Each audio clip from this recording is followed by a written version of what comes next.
ابلیس تھا کون اور اس کی نسل کی ابتدا کیسے ہوئی، اور اس کی ماں باپ کون تھا، اور اس کا عبادات سے کیا تعلق تھا؟ آج بات کرتے ہیں ہم ابلیس کے بارے میں۔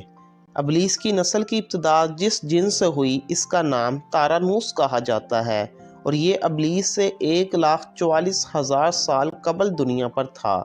تارانوس کی نسل تیزی سے بڑھی کیونکہ ان کو موت طاری نہیں ہوتی تھی اور نہ بیماری لگتی تھی۔ البتہ یہ چونکائے آتش مخلوق تھی تو سرکشی بدرجہ اتم موجود تھی۔ اس مخلوق کو پہلی موت پیدائش کے 36,000 سال بعد آئی اور اس کی وجہ سرکشی تھی۔ بعد میں چلاپانیس نامی ایک نیک جن کو جنات کے ہدایت کا ذمہ سونپا گیا اور وہ ہی شاید جنات قرار پائے، مگر ان کے بعد حاموس کو یہ ذمہ دیا گیا۔ حاموس کے دور میں ہی چلیپا اور نبلیس کی پیدائش ہوئی۔ یہ دونوں اپنے وقت کے بے حد بہادر جنات تھے اور ان کی قوم نے چلیپا کو شاشین کا لقب دیا، جس کے معنی ہے شیر کے سر والا۔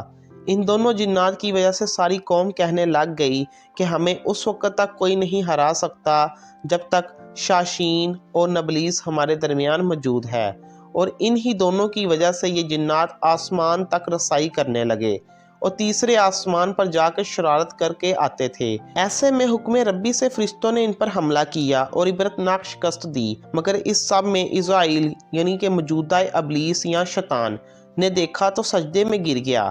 شیطان شروع سے ہی ایک نڈر اور ذہین بچہ تھا۔ اس میں باپ کی بہادری اور ماں کی مکاری کوٹ کوٹ کے بھری ہوئی تھی۔ اس نے ملائکہ کے ساتھ جا کر توبہ کا اعلان کیا اور فرشتوں سے علم سیکھنے لگا۔ پہلے آسمان پر اس کا نام عابد، پھر دوسرے پر زاہد، تیسرے پر بلال، چوتھے پر والی، پانچویں پر تقی اور چھٹے پر قبال کے نام سے مشہور ہوا۔ اور یہ وہ وقت تھا کہ یہ فرشتوں کو سکھاتا تھا۔ ساتویں آسمان پہ ابلیس بقائے نور میں رہا۔ حفظ افلاک کے سب ملائکہ کا معلم قرار دے دیا گیا۔ یہاں پہنچ کر اس نے اپنی عاجزی اور ریاضت کی انتہا کر دی۔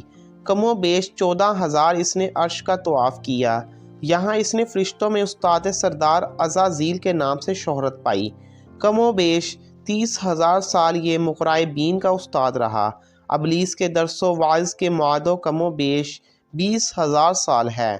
فرشتوں کے ساتھ قیام کی مدت کم و بیش 80,000 سال ہے۔ ابلیس جنت میں حکم ہوا کہ دروگائے جنت رضوان کی معاونت کرو اور اہل جنت کو اپنے علم و فضل سے بہرائے ور کرو۔ یوں ابلیس کو جنت میں داخلے کا پروانہ مل گیا۔ جنت میں بھی اس نے اپنے علم و فضل کے دریا بہائے۔ دروگائے جنت رضوان کو بھی اپنے علم سے سیراب کیا۔ بعض روایات کے مطابق ابلیس 40,000 سال تک یہ فرض خزانچی انجام دیتا رہا، اور اس مقام پر ابلیس نے بادشاہت کے خواب دیکھنے شروع کیے۔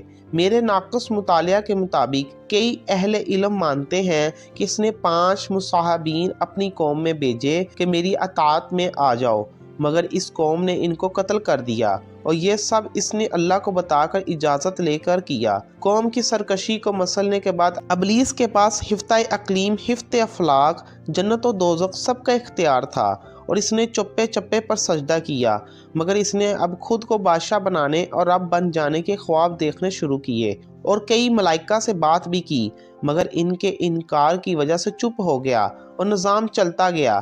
مگر اس سب سے اللہ بے خبر نہ تھا، اور آدم کی تخلیق ہوئی۔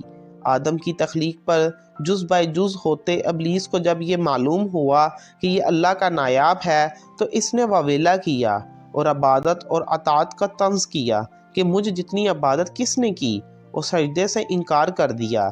یہ جذبہ حسد تھا کہ میری جگہ آدم خاک کو کیوں مل رہی ہے۔ یہ جذبہ غرور تھا کہ میں اعلیٰ ہوں، اور اس ایک سجدے کے انکار کی بات نہیں تھی، بات سرکشی کی تھی، شرک کی تھی۔ ابلیس نے اپنے دل میں خود کو رب مان لیا تھا، اور ایسے وہ تا قیامت آدم کو بھٹکانے کے لیے آزاد ہوا، اور ایسے ابلیس رسوا ہوا، اور اس نے قسم کھائی کہ میں آدم کو تا قیامت تک بھٹکاتا رہوں گا اور دوزخ تک لے کے جاؤں گا۔ اگر آپ کو میری ویڈیو پسند آئی ہے تو چینل کو سبسکرائب، لائک اور شیئر ضرور کیجیے گا۔ اللہ حافظ۔